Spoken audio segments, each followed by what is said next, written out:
Após 12 anos de dor, solidão e a perda de toda a sua esperança, uma mulher ouviu falar de um homem que curava. Mas o que ela poderia fazer em meio a uma multidão? Como ela sequer conseguiria se aproximar? Sua fé, no entanto, era mais forte do que o medo. E foi essa fé que desencadeou um encontro transformador.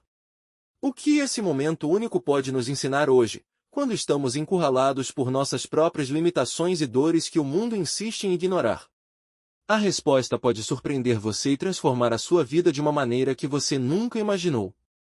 Uma mulher caminhava pelas. Parece que o texto está incompleto. Se precisar, posso continuar ou ajudar a reescrever. Sombras sempre à beira, sem chamar atenção, quase como se fosse invisível. Para quem a observasse de longe, talvez parecesse apenas uma pessoa qualquer. Mas havia algo diferente nela, algo que ninguém conseguia explicar. Havia um mistério em seu olhar cansado, uma expressão de tristeza que o tempo havia endurecido, transformando em uma presença quase fantasmagórica. Essa mulher, conhecida por poucos como a mulher do fluxo de sangue, carregava um peso silencioso, uma condição que a afastava das pessoas, um sofrimento que já durava 12 longos anos. A história dela é contada no Evangelho de Marcos, capítulo 5. O versículo 25 diz: E certa mulher que havia 12 anos tinha um fluxo de sangue. Sua condição já durava mais de uma década, transformando-a em alguém rejeitada e invisível para todos ao seu redor. Durante esses 12 anos, cada dia parecia se arrastar como uma sombra que nunca desaparecia. Para ela, cada amanhecer não era um novo começo, mas sim mais um dia marcado pela dor e pela solidão. Por causa de sua doença, as pessoas a evitavam. Aos olhos da sociedade, parecia que ela carregava uma espécie de maldição. No livro de Levítico, capítulo 15, versículo 25, estava escrito que uma mulher com fluxo contínuo era considerada impura e deveria ficar isolada. Por isso, a mulher do fluxo de sangue andava pelas ruas como uma sombra, sempre sozinha, vendo a vida seguir ao redor, mas presa em seu próprio mundo de sofrimento. Ela lembrava de tempos melhores, de uma época em que não carregava o peso do julgamento das pessoas. Havia um tempo em que podia andar livremente, em que sua presença era aceita e não evitada. Agora, tudo isso parecia algo distante, como um sonho que aos poucos desaparecia. A cada nova tentativa de se curar, um fio de esperança surgia, mas logo se apagava. O Evangelho de Marcos, capítulo 5, versículo 26, diz: E que havia padecido muito com muitos médicos, e despendido tudo quanto tinha, nada lhe aproveitando, antes, indo a pior. Ela gastou tudo o que possuía, ficando apenas com o desejo de se livrar daquele fardo. Médicos, curandeiros e especialistas prometiam ajuda, mas, no fim, entregavam apenas mais sofrimento. Cada tentativa fracassada era como uma ferida nova em sua alma, tão dolorosa quanto o mal que já enfrentava. As ruas se tornaram um lugar familiar em meio à sua solidão. De longe, ela via as pessoas em festas, celebrações e rituais, mas sabia que não podia participar. Seu toque era evitado, seus passos ignorados, como se ela fosse um fantasma vagando entre os vivos. O sentimento de exclusão era esmagador, um lembrete constante de que ela era diferente e que ninguém queria sua companhia. Sem ter a quem recorrer, ela vivia aceitando sua dor e sua solidão, cada vez mais distante de tudo que já fora. A mulher do fluxo de sangue parecia invisível para o mundo, mas sua dor era visível para Deus, que via sua perseverança no meio da rejeição. Por mais que tentasse se conformar com essa realidade, o desejo de ser curada e liberta ainda existia dentro dela, mesmo que de forma fraca. Os dias passavam, e ela se sentia cada vez mais isolada, afastada de tudo que um dia trouxe felicidade à sua vida. O capítulo 18, versículo 14, diz: O espírito do homem o sustentará na enfermidade, mas ao espírito abatido, quem o levantará? Assim, ela continuava firme, sustentada apenas por uma esperança quase apagada, um último traço de fé que, por algum motivo, ainda resistia. Às vezes, ela andava sem direção, como se o simples ato de se mover lhe trouxesse algum conforto. Nesses momentos, observava o mundo ao redor, os rostos que passavam, as vozes que ecoavam pelas ruas, as crianças que brincavam despreocupadas. Tudo isso parecia para ela como um cenário distante. Era algo que ela conseguia enxergar, mas não alcançar. Era a vida que ela havia sonhado, mas que agora parecia fora de seu alcance. Seu universo era um lugar cheio de sombras e silêncio, onde a única companhia que restava era sua própria dor. O Salmo 68, versículo 6, diz que Deus faz com que o solitário viva em família, mas até aquele momento, ela ainda não havia sentido esse conforto.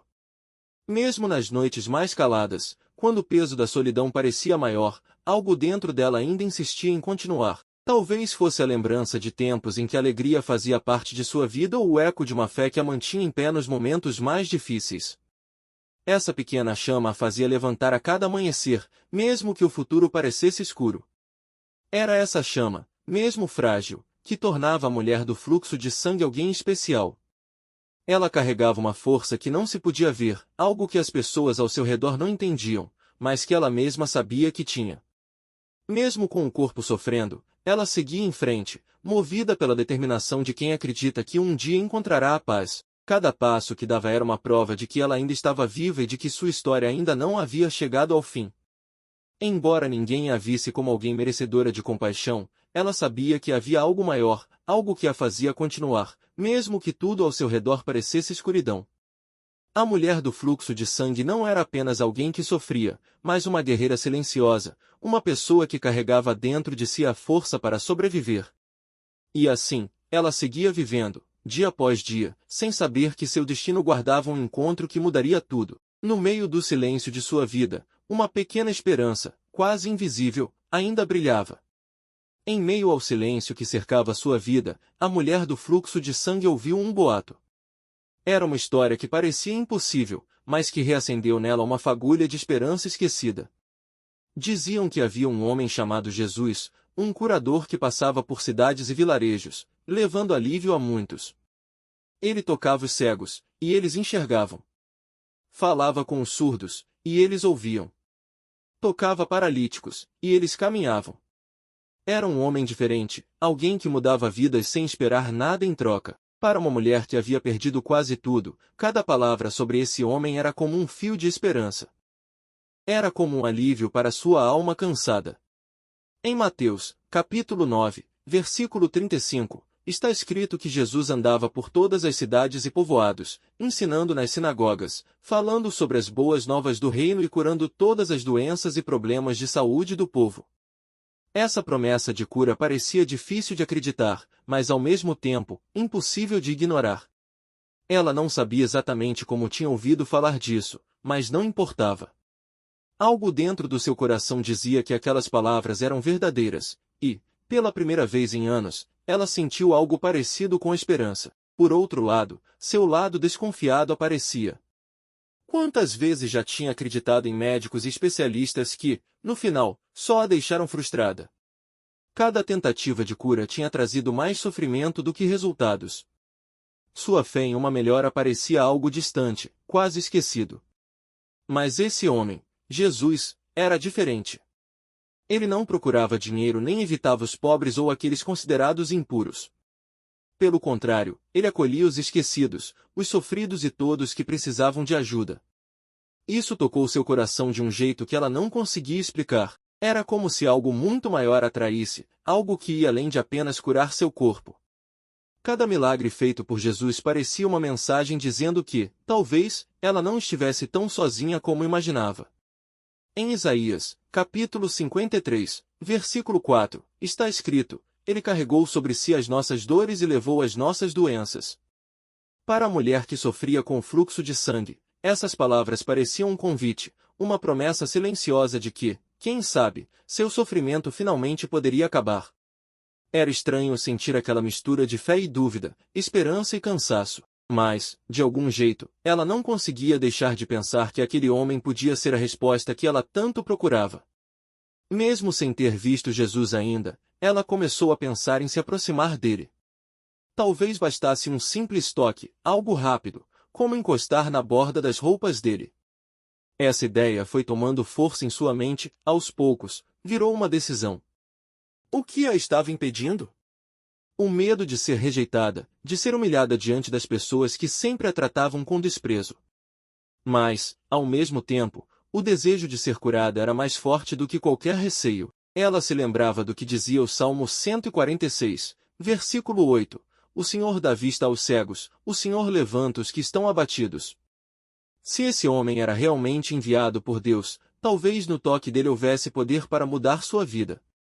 Foi aí que ela decidiu arriscar. Talvez, ao tocá-lo, encontrasse a cura que durante 12 anos buscava sem sucesso. Ela sabia que se mostrar diante de todos seria um risco, mas algo dentro dela dizia que não teria outra oportunidade como essa. O que ela tinha a perder? A cada dia, seu corpo ficava mais fraco, e logo poderia não ter forças nem para tentar. Lucas, capítulo 8, versículo 43, conta a história de uma mulher que sofria de um sangramento contínuo há 12 anos. Ela já tinha gastado tudo o que possuía com médicos, mas nenhum conseguiu ajudá-la. Sem perceber, seu coração tomou a firme decisão de ir até Jesus. Ela não sabia como faria isso ou se conseguiria chegar perto dele, mas uma certeza dominava seus pensamentos. Ela iria até ele e, se pudesse, tocaria em sua roupa. Mesmo com passos vacilantes, o desejo em seu coração crescia como uma força incontrolável. Pela primeira vez, ela não era apenas a mulher do sangramento. Agora, ela era alguém que tinha coragem de sonhar e acreditar em um milagre que a sociedade já havia lhe negado. Essa pequena esperança a empurrava para um encontro que mudaria sua vida para sempre. A decisão de buscar a cura agora ardia dentro dela como uma chama viva. Ela sabia que sua vida poderia se transformar, mas o caminho até Jesus não seria fácil. Ao sair de casa naquela manhã, algo em seu peito misturava esperança e medo. Ela andava pelas ruas devagar, tentando não chamar atenção, mas sentia uma urgência que a fazia seguir em frente. Estava fraca, mas determinada. Cada passo a aproximava de sua última chance. Em Marcos, capítulo 5, versículo 25, está escrito sobre sua condição, e certa mulher, que havia 12 anos tinha um fluxo de sangue. Essas palavras ecoavam em sua mente enquanto ela se dirigia à multidão em busca de cura. Quando chegou ao lugar onde Jesus estava passando, ver a multidão à sua frente lhe causou um aperto no peito. As pessoas se empurravam, querendo vê-lo, ouvir o que ele dizia ou, quem sabe, tocá-lo. Ela sabia que seria muito difícil atravessar aquela multidão. Aquela mulher, que por tanto tempo foi evitada e desprezada, agora precisava passar despercebida para chegar perto dele. Mas o que a fazia seguir em frente era mais forte do que o medo de ser rejeitada. No capítulo 5 de Marcos, versículo 26, é mencionado o sofrimento que ela já tinha vivido, e que havia sofrido muito com muitos médicos e gastado tudo o que tinha, sem resultado, ficando até pior. Mesmo assim, sua fé a fazia continuar. Enquanto caminhava no meio da multidão, ela se sentia pequena e frágil, como uma folha levada pelo vento. A confusão ao redor a fazia hesitar, mas algo dentro dela insistia para que não parasse. Cada rosto na multidão refletia ansiedade e expectativa por causa da presença de Jesus. Ela, com suas roupas simples e marcadas pelo tempo, sabia que muitos ali a viriam como alguém que não deveria estar presente. Para eles, ela era apenas a mulher impura, uma pessoa que não tinha direito de estar ali.